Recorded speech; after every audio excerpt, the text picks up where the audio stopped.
Here's why fall and winter is a great time to manage your invasive plant problem.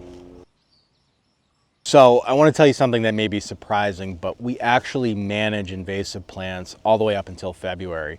And we do that for a number of reasons. Our treatment methods are still effective with our cut and paint herbicide applications, but we're also not dealing with the leaf material that we would have during the summer. We're not disturbing the native vegetation because it's all gone dormant.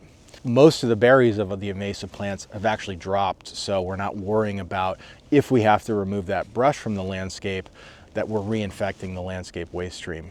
And if there are berries on the plants, that's where we really selectively put them in a controlled pile in the landscape for our later treatments during the summer next year.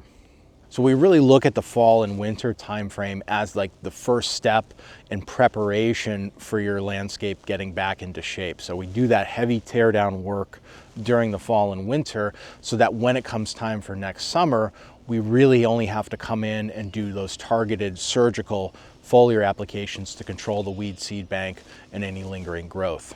So really, if you have a problem in your landscape with invasive plants, and most of them are woody, fall and winter is really the time to set the stage for your future management and your future landscape's health.